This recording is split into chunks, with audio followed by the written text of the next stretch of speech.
Masa Antikristus. Siapakah Antikristus? Pembahasan 1 Yohanes 2 ayat 18-20. Antikristus secara detail tercatat dalam 1 Yohanes 2 ayat 18-20.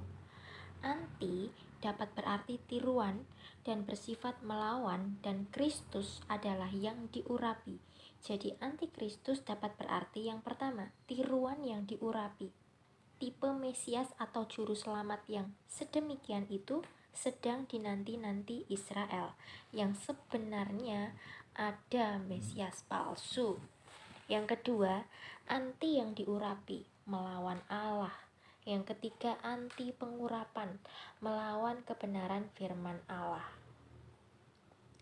Dikatakan dalam 1 Yohanes 2 ayat 18, yang pertama, seorang antikristus, gambaran seorang tokoh politik atau presiden. Yang kedua, banyak antikristus, roh antikristus, anti pengurapan, anti Tuhan Yesus, anti firman Allah yang hidup. Masuk ke bab seorang antikristus. Dalam masa 7 tahun kesusahan, Daniel 9 ayat 27, dunia akan dipimpin oleh seorang antikristus, yakni raja. Menurut Daniel 9 ayat 27a, dalam permulaan 7 masa atau tahun, yaitu pada 3,5 tahun pertama, Wahyu 11 ayat 3, akan terjadi peristiwa yang pertama. Raja Antikristus itu akan membuat perjanjian menjadi berat bagi banyak orang, atau LAI, selama 1 kali 7 masa, 7 tahun. Yang kedua, masa 7 tahun terakhir akan mulai pada waktu Antikristus membuat perjanjian atau perjanjian perdamaian dengan Israel. Menurut Daniel 9 ayat 27b, pada pertengahan 7 masa, yaitu 3,5 tahun kedua, Wahyu 12 ayat 6, akan terjadi peristiwa yang pertama. Antikristus akan menghentikan korban sembelihan dan korban santapan. Yang kedua, Antikristus akan melanggar perjanjiannya dengan Israel. Maka dimulailah masa 3,5 tahun terakhir. Dengan adanya korban sembelihan menunjukkan bahwa Israel harus menguasai Bukit Sion atau Temple Mount di kota Yerusalem, dan bait suci Allah harus dibangun kembali. Sejak tahun 70 bait Allah diruntuhkan Jenderal Titus, Matius 24 ayat 1 dan 2. Daniel menubuatkan tokoh antikristus sebagai raja, Daniel 9 ayat 27. Dalam ayat tersebut, raja yang dimaksud bukan Tuhan Yesus, tetapi tokoh antikristus, karena Mesias, raja yang diurapi, sudah dibunuh pada akhir 62 kali 7 masa. Daniel 9 ayat 25-26. Raja itu membuat perjanjian dengan orang banyak. Perjanjian menjadi berat. Alkitab LAI. Yesus tidak pernah membuat perjanjian dengan siapapun, apalagi menjadi berat. Yesus datang untuk memberi hidup, dan hidup yang berkelimpahan. Yohanes 10 ayat 10. Raja itu menghentikan korban sembelihan dan korban santapan, dan orang Yahudi terjadi on the Living Bible, di atas sayap kekejian akan datang yang membinasakan. Antikristus akan menghapuskan, yaitu ibadah bangsa Yahudi pada pertengahan 7 masa. Yesus tidak pernah menghentikan orang untuk beribadah, dan dia tidak keji. Bahkan ia menganjurkan untuk semakin giat melakukannya menjelang hari Tuhan yang mendekat. Ibrani 10 ayat 25. Raja itu menghentikan ibadah Yahudi pada pertengahan 7 masa. Berarti pada masa itu ia akan melanggar perjanjiannya dengan semua orang, terutama Israel. Bahkan menjajah Israel, menduduki Yerusalem, dan menduduki bait Allah. Bila bait Allah sudah diduduki antikristus, maka otomatis bangsa Israel tidak dapat beribadah sebagaimana semestinya. Hal ini memperkuat nubuat Tuhan Yesus yang menyatakan bahwa antikristus atau pembinasa keji berdiri di tempat kudus. Matius 24 ayat 15. Bahkan ia duduk di bait Allah dan mau menyatakan diri sebagai Allah. 2 Tesalonika 2 ayat 4. Di atas sayap kekejian akan datang yang membinasakan, sampai pemusnahan yang telah ditetapkan menimpa yang membinasakan itu. Daniel 9 ayat 27b. Raja itu bukan Yesus, karena Yesus tidak pernah membinasakan segala sesuatu, tetapi pencuri atau iblis datang untuk mencuri, membunuh, dan membinasakan. Yohanes 10 ayat 10a. Sampai pemusnahan yang telah ditetapkan menimpa yang membinasakan, raja itu bukan Yesus. Karena Yesus tidak memusnahkan dirinya, tetapi dia akan memusnahkan raja itu, yakni antikristus, dan Yesus akan menjadi raja 1000 tahun lamanya. Masuk ke bab banyak antikristus. Banyak roh antikristus yang manifestasinya dapat dilihat dalam kehidupan yang menentang kekristenan, pemberitaan Injil dan pertumbuhan gereja. Tetapi janji Allah bagi kita, roh yang ada di dalam kamu lebih besar daripada roh yang ada di dalam dunia. 1 Yohanes 4 ayat 4. Selanjutnya dijelaskan dalam 1 Yohanes 2 ayat 19 bahwa seorang antikristus akan berasal dari antara kita. Dari antara kita dapat memiliki dua pengertian pada saat kitab ini ditulis, yakni yang pertama, latar belakang agama Kristen. Yang kedua, orang Yahudi. Hingga saat ini orang Israel masih menunggu seorang Mesias yang diharapkan dapat membereskan masalah dalam negeri, politik dan ekonomi, dan mereka percaya Mesias akan datang dari suku Yehuda. Kejadian 49 ayat 9-10.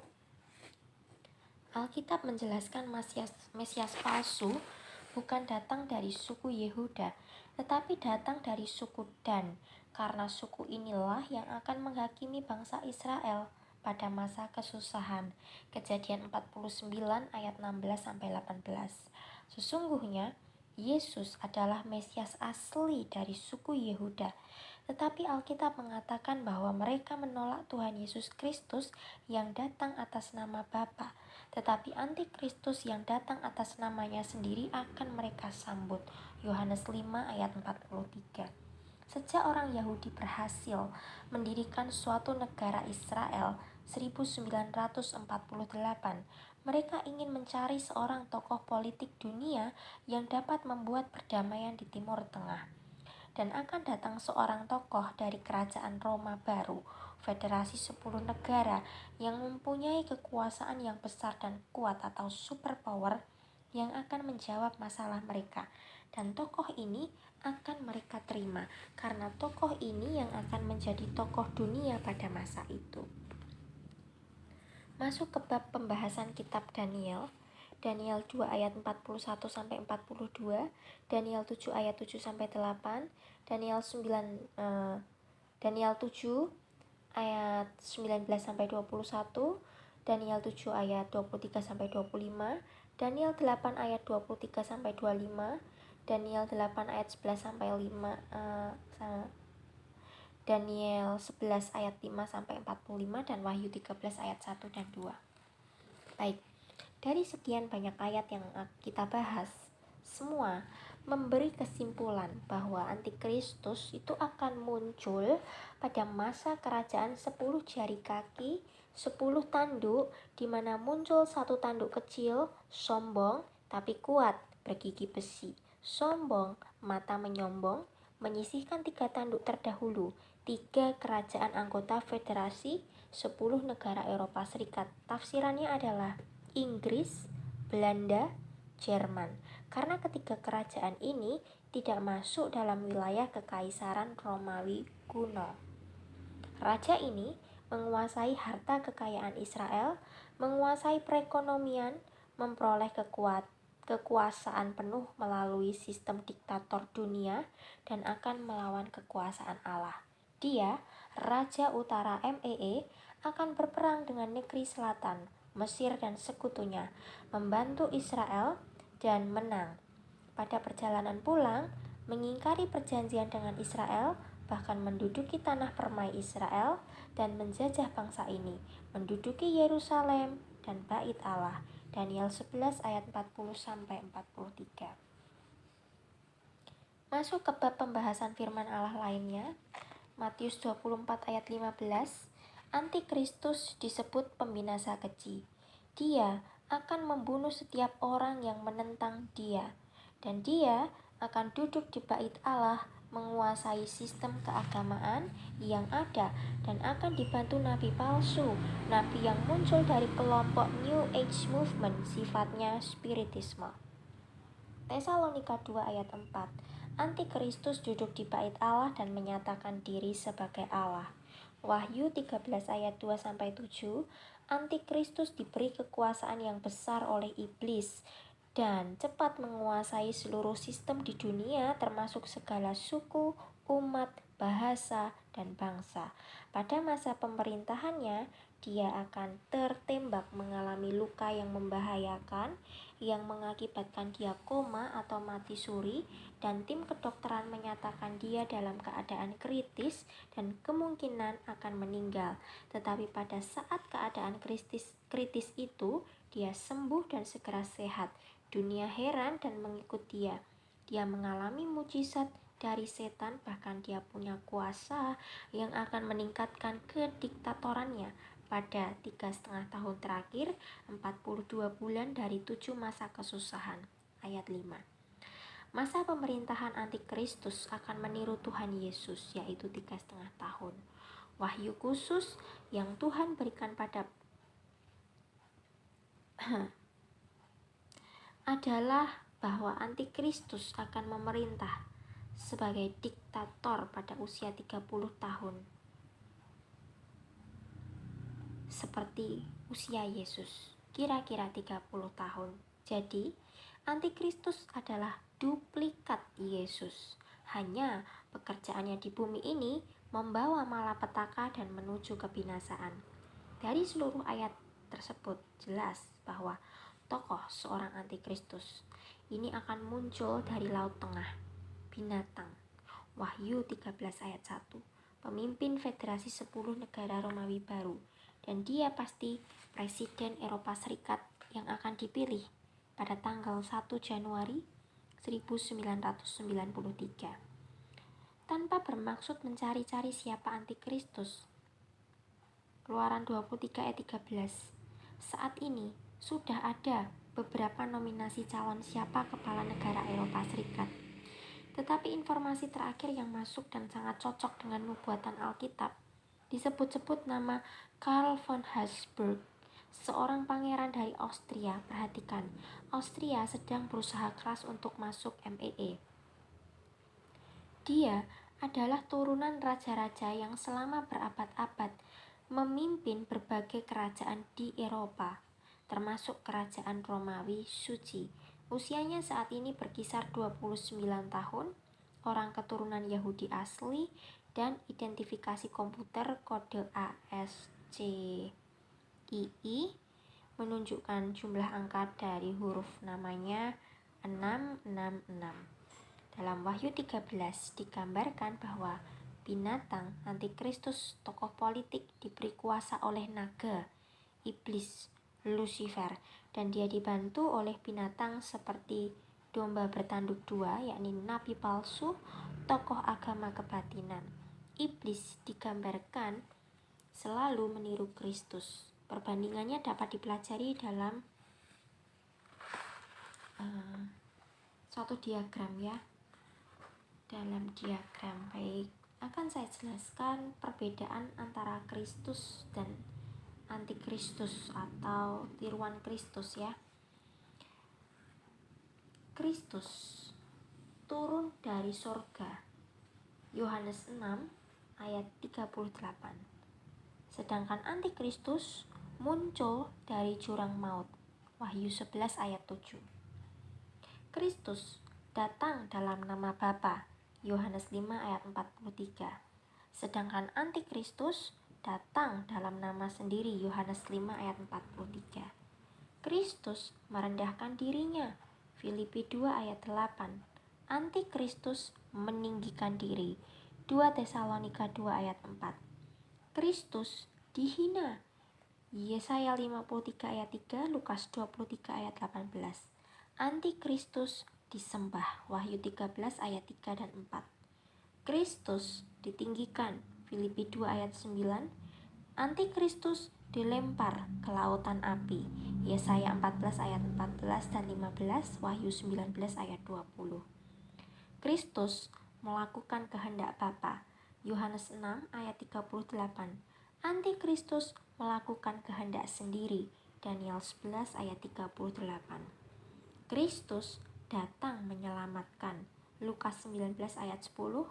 Antikristus datang membinasakan. Daniel 8 ayat 24. Kristus gembala yang baik. Yohanes 10 ayat 4 sampai 15. Antikristus gembala yang jahat. Zakaria 11 ayat 16 sampai 17. Kristus pokok anggur yang benar. Yohanes 15 ayat 1. Antikristus pokok anggur dunia. Wahyu 14 ayat 18. Kristus adalah kebenaran. Yohanes 14 ayat 6. Antikristus adalah pendusta. 2 Tesalonika 2 ayat 11. Kristus yang kudus. Matius 1 ayat 24. Antikristus melanggar hukum. 2 Tesalonika 2 ayat 8. Kristus manusia sengsara. Yesaya 53 ayat 3. Antikristus manusia durhaka. 2 Tesalonika 2 ayat 3. Kristus putra Allah. Antikristus putra pendurhaka. Kristus putra Allah. Lukas 1 ayat 35. Antikristus putra pendurhaka. 2 Tesalonika 2 ayat 3. Kristus rahasia keagungan ibadah. 1 Timotius 3 ayat 16. Antikristus rahasia kedurhakaan. 2 Tesalonika 2 ayat 7.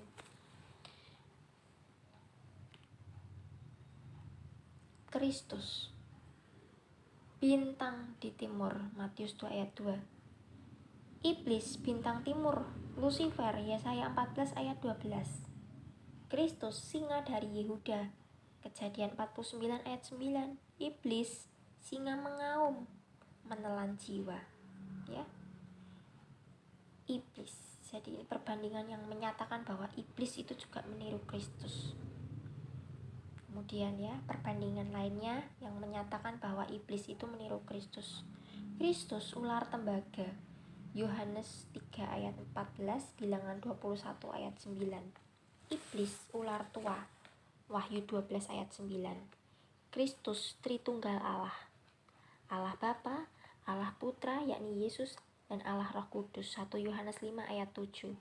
Tritunggal setan, naga, iblis, binatang, antikristus, nabi palsu. Wahyu 13. Kristus kilat dari timur ke barat. Lukas 17 ayat 24. Iblis kilat jatuh dari langit. Lukas 10 ayat 18. Kristus anak domba bertanduk 7. Wahyu 5 ayat 6. Iblis anak domba bertanduk 2. Wahyu 13 ayat 11.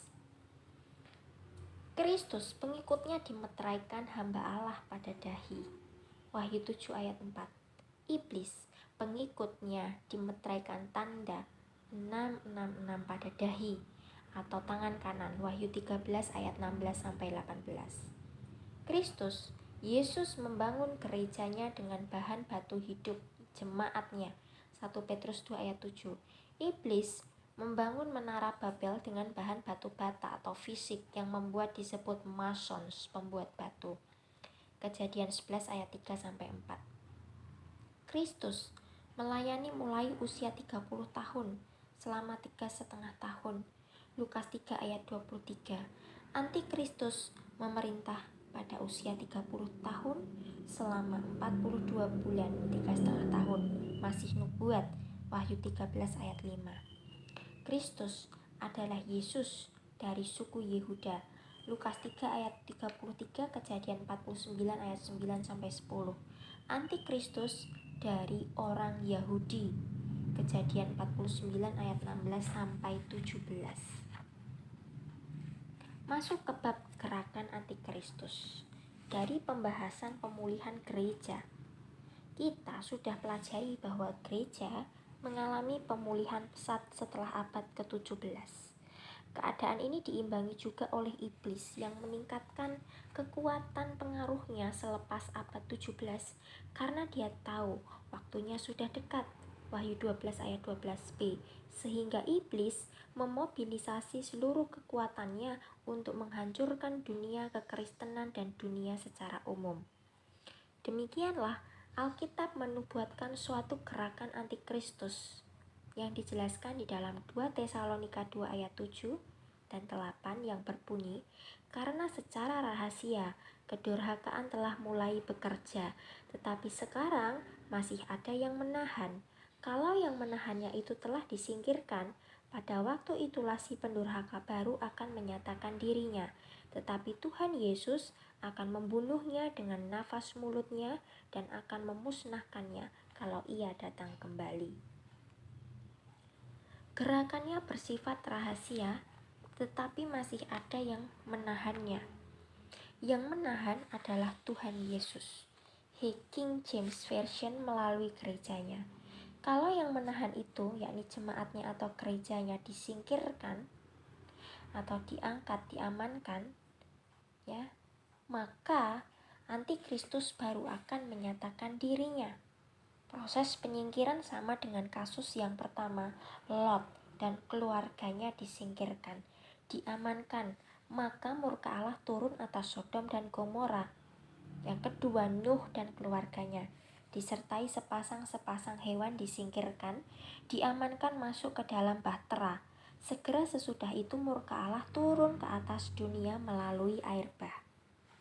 Masa pemerintahan antikristus adalah masa kesusahan, karena 21 murka Allah ditumpahkan ke atas dunia ini. Orang-orang percaya dan beriman yang melakukan semua kehendak Allah akan diamankan melalui peristiwa pengangkatan, karena kita tidak ditetapkan untuk mengalami murka Allah. 1 Tesalonika 1 ayat 10, 5 ayat 9, Roma 5 ayat 9. Jadi, antikristus tidak akan muncul kalau gereja belum disingkirkan atau diangkat. Salah satu tujuan pengangkatan adalah supaya antikristus dapat menyatakan dirinya. Masuk ke bab gerakan rahasia. Sudah beroperasi secara rahasia. Sifat kerajaan antikristus itu akan menguasai dunia, dan untuk menguasai dunia ia harus menguasai sistem ideologi, politik, ekonomi, sosial, dan budaya. Dan saat ini secara rahasia mereka sudah menguasai seluruh tatanan dunia. Kamu beroleh pengurapan Allah sehingga kamu dapat mengetahuinya. Tahu gerakan antikristus. 1 Yohanes 2 ayat 20. Gerakan rahasia seperti apakah yang saat ini sudah menguasai sistem tatanan dunia? Tanggal 17 Mei tahun 1776 berdiri sebuah organisasi yang menamakan diri Illuminati, yang berarti pemegang cahaya. Yang dimaksud pemegang cahaya adalah Lucifer atau iblis, Yesaya 14 ayat 12. Terjemahan bahasa Inggris di mana para pelaksananya adalah anggota kelompok The Luciferian Conspiration. Melalui organisasi ini, dunia direncanakan dibawa kepada satu cahaya pengharapan. Alkitab telah memperingatkan kita berhati-hati karena iblis dapat menyamar sebagai malaikat terang. 2 Korintus 11 ayat 14. Organisasi ini didirikan di Bavaria oleh Adam Weishaupt, seorang ulama dari Serikat Jesuit, bekerja sama dengan kelompok Freemasonry, bergerak di bidang keagamaan, politik, revolusi sosial, ya. Encyclopedia of Freemasonry halaman 386.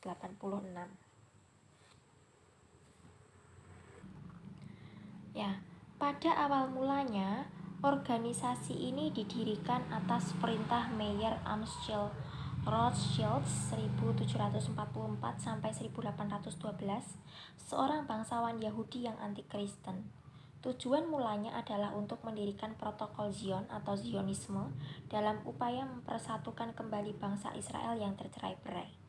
Dinasti Rothschilds merupakan keluarga terhormat di mana keturunannya pada abad ke-20 ini menduduki jabatan penting dalam berbagai perusahaan konglomerat, terutama di bidang perbankan di Eropa dan Amerika.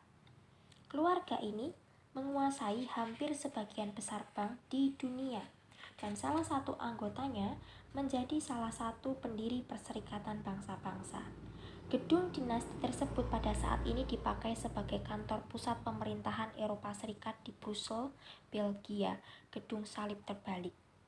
Dewasa ini, keluarga dinasti ini bersama konglomerat yang tergabung dalam Illuminati menguasai hampir seluruh jaringan mass media seperti CBS, CNN, Newsweek, Times, Life, dan di Amerika kelompok ini bergerak dengan nama Council on Foreign Relations atau CFR dan Federal Reserve atau FDR yang bekerja sama dengan Rockefeller di Amerika dalam mengendalikan keuangan negara. Gedung pusat Rockefeller di Dallas memakai nama 666 Building. Lihat Wahyu 13 ayat 18.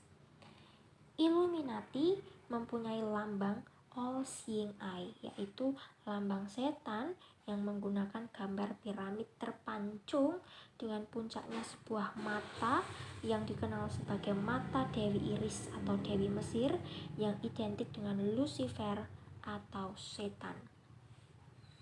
Dari gambaran tersebut bisa diterangkan artinya sebagai berikut. Yang pertama, tulisan Anuit Zoeptis berarti setan setuju dengan organisasi yang berdiri.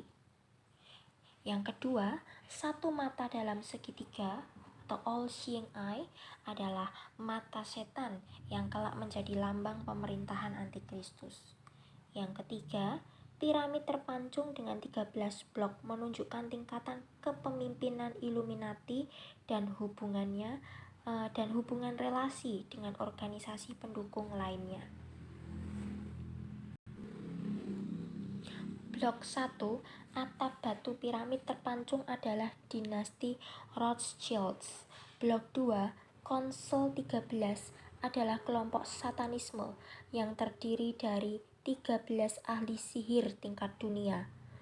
Blok 3, Konsel 33 adalah pimpinan Masons yang mencapai derajat 33 dari loka Freemasonry dijelaskan dalam satu politik. Blok 4, Konsel 500 adalah perbankan yang mengelola sistem gerakan ini seperti World Bank, International Monetary Fund, dan bank lainnya menuju satu sistem otomatisasi perbankan melalui sistem komputer, sistem 666, Wahyu 13 ayat 18.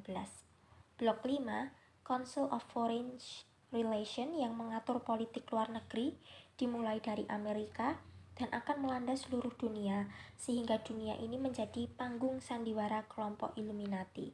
Blok 6, globalisasi ekonomi yang membawa dunia pada satu zona perdagangan bebas. Blok 7, komunisme yang membawa dunia kepada sosialisme untuk mengimbangi kapitalisme sekaligus mengendalikan revolusi sosial.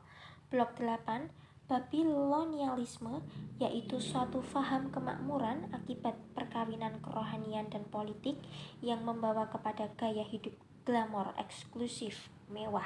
Wahyu 18. Blok 9, gerakan modernisasi, yaitu membawa masyarakat kepada gaya hidup modern untuk siap menerima sistem pembayaran 666, komputer barcode, dijelaskan dalam satu ekonomi. Blok 10, sadisme, yaitu paham kehancuran rumah tangga dan anak-anak melalui kekerasan maupun penyimpangan seksual melalui budaya New Age atau zaman baru yang dipelopori oleh musik rock heavy metal. Blok 11, okultisme adalah paham yang membawa orang untuk melaksanakan kehidupannya melalui kontak ramalan atau arwah orang mati atau setan seperti horoskop, telepati, paranormal, dan segala jenis kebatinan yang menyesatkan. Blok 12, gerakan oikumen yang berusaha mempersatukan dunia melalui keagamaan. Blok 13, perserikatan bangsa-bangsa yang akan diperalat untuk menetapkan sikap pengambil alihan kekuasaan berbagai negara menuju satu pemerintahan dunia. Baik, yang keempat, dari gambaran Illuminati ya, lambang Illuminati. Yang keempat, angka Romawi MDCCLXXV1 adalah angka 1776 ya, itu tahun berdirinya organisasi Illuminati. Nah, tahun ini sama dengan tahun berdirinya negara Amerika Serikat dan peristiwa revolusi Perancis. Jika kita perhatikan, angka Romawi memiliki bilangan dasar D, C, L, X, V, dan I ya. M adalah D ganda 2D. Jumlah bilangan dasar angka Romawi adalah D500 tambah C sama dengan 100 tambah L sama dengan 50 tambah X sama dengan 10 tambah V sama dengan 5 tambah I sama dengan 1 sama dengan 666. Kerajaan antikristus akan berasal dari Romawi, dalam hal ini Romawi baru.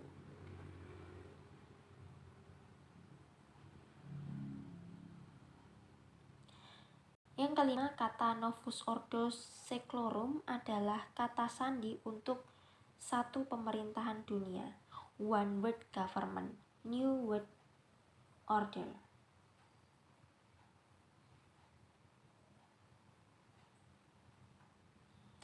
Lambang tersebut dapat ditemui sebagai metrai pada lembaran mata uang Amerika Serikat senilai $1, di mana hal ini menunjukkan sistem keuangan sudah mereka kuasai dan siap untuk dibawa kepada satu sistem keuangan dunia menggenapi Wahyu 13 ayat 16-18, yaitu perdagangan dengan tanda 666.